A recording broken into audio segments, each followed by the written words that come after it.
Holding. ICAO PANS OPS. What is a hold? A hold is an instrument flying procedure defined in Document 8168 Flight Procedures.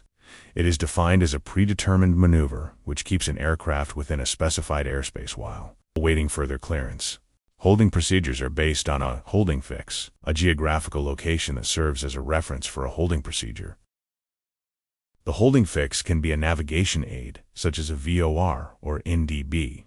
It can also be a fix offset from one of these aids at a given radial and distance. Or, in the case of RNAV holding, it can be a published waypoint. Holding procedures can most commonly be found on approach and arrival charts, but also sometimes en route. Occasionally, an unpublished hold can be given by air traffic control. You need to know about holding because it is a common feature in instrument flying. It can be given by air traffic control, required as part of a procedure, or even used tactically by pilots. It is an essential skill for any instrument-rated pilot. Aims. By the end of this video, you should know what a hold is, how a hold is defined, how to fly a hold, how to correct for wind in a hold. Holding construction and terminology. The hold is defined by the fix, the inbound track to the fix, and the direction of turn. This comes with some associated terminology, such as the hold axis, the outbound leg, and the abeam position. The hold axis splits the holding side where the outbound leg and turns take place from the non-holding side. Obstacle clearance criteria are based on holding on the holding side. There will also be a published minimum holding altitude, which ensures 1,000 feet obstacle clearance within the holding area. There may also be a published limiting outbound distance or radial. If not, it is timed. 1 minute at or below 14,000 feet. 1 minute 30 seconds above 14,000 feet. Flying the hold. When flying the hold, there are a few important rules you must know. First, maximum speeds. This table is given. Memorize the speeds for your current type. Secondly, angle of bank. Turns are to be flown at 25 degrees angle of bank or rate 1, whichever less. Now for flying the hold, we'll start with the inbound leg. This is a tracked leg. Using radio navigation or RNAV is appropriate to maintain the published inbound track to the fix. On this leg you can measure drift to assess the wind. To prepare for passing the fix, check the turn direction and bug the outbound heading. Have a timer ready. The outbound turn. Turn at rates 1 or 25 degrees angle of bank onto the outbound heading. In nil wind, this is the reciprocal of the inbound heading. Next is the outbound leg. This is a dead reckoned leg that positions the aircraft appropriately for the turn onto the inbound track. It is by default timed. Else, there may be a limiting radial or distance published.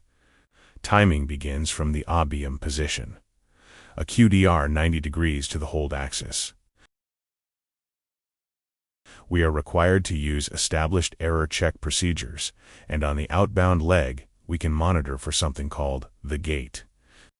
The gate is a QDR 30 degrees from the hold axis. In a left-hand hold, outbound plus 30 degrees, right-hand minus 30 degrees. This is where you would be at the end of a 1-minute outbound leg in a light aircraft. Bug the inbound heading before the end of the outbound leg, at the outbound time, distance, or radial. Make a rate 1 turn inbound. The aim of the inbound turn is to establish on the inbound track. Now you know what the gate is. How do you use it to monitor the outbound leg? Monitor for time and gate outbound. If you reach the gate before your outbound time, you are tight. Turn to track up the gate to the time. This puts you in the correct position to turn inbound. If you reach the time before the gate, you're wide. Turn inbound and anticipate an intercept. That leads us to the inbound turn.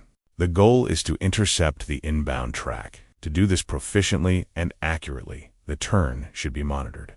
If holding directly over or close to a navigation aid, you can monitor the progress and determine whether you're undershooting or overshooting. Check the turn at 90, 60, and 30 degrees to go to the inbound heading.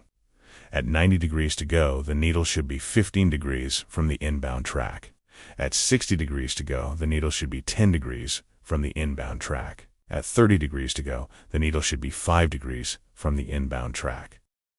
This will result in a smooth intercept. But what if that's not what you see? Here, we have reached 90 degrees to go, but the RMI is only 5 degrees off. We have pushed the head of the needle too far. We should not increase angle of bank to chase it. We will overshoot, so pick a heading to re-intercept the inbound track and continue through to this.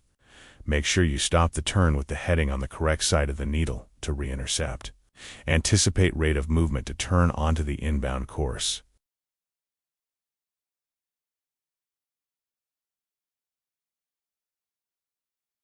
In the other case, here we have reached 90 degrees to go, but the RMI has not yet reached 15 degrees. It needs to be pushed further. We are wide and need to intercept. It's too late to stop the turn here, so plan to stop at the next check, 60 degrees to go. At 60 degrees to go, roll the wings level, and fly until the RMI is in the correct position for this heading, 10 degrees off. Then, roll back into the turn. This should again achieve a smooth intercept. Now you're back on the inbound track. Continue in the hold as usual. Correcting for wind in the hold. We are required to correct for the effects of wind with regards to heading and timing, such that we are able to establish the inbound track before passing the fix. This helps ensure obstacle clearance and positions us correctly for any associated procedure.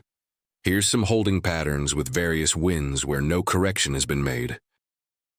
You can see that in anything more than a light wind, heading and timing corrections are essential. How to correct? In the hold, we have one tracked leg, the inbound leg, on which drift can be assessed and corrected. We then have the outbound turn, outbound leg, and inbound turn. This is approximately 3 minutes of flying where we are subject to drift. We cannot easily correct for drift in the turns, so we have to make the correction on the outbound leg. If we have 3 minutes of drift to correct for, and 1 minute in which to correct for it, one solution is to apply triple the drift on this one leg. But how much is single drift? Drift on inbound and outbound legs is approximately equal. Use the clock code to calculate drift, or look at the difference between heading and track when on the inbound leg. Multiply this figure by 3 to have triple drift. Apply triple drift into wind outbound. Here's an example. In this scenario, flying at 120 knots true airspeed, with a hold of 360 degrees left hand, and a wind of 090 degrees at 15 knots. Single drift is approximately 7.5 degrees, as seen on the inbound leg. 3 times this makes triple drift approximately 22 degrees.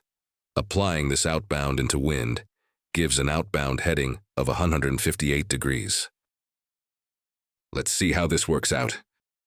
The outbound turn is stretched by the wind here. Our inbound turn will also be compressed. The outbound leg is spent tracking back towards the hold axis to correct for both these turns and the drift on the outbound leg. The gate would normally be 210 degrees. However, it moves into wind by approximately single drift. Timing is also corrected. 1 second per knot of headwind or tailwind outbound. Add time for a headwind, reduce for a tailwind. You can see triple the drift applied into wind has corrected for drift in the hold, and we regain the inbound leg before the fix. The adjustment to timing helps ensure that we remain in the holding area.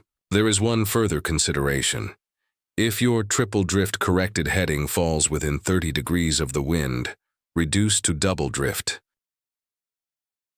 Here's one more example. Here we have a 090 degree left-hand hold with a wind of 310 degrees at 30 knots. Single drift is 10 degrees, triple drift 30 degrees. This would make an outbound heading of 300 degrees. However, this is within 30 degrees of the wind, so we reduce to double drift, making an outbound heading of 290 degrees and a time of 1 minute 28 seconds. Let's see how this works.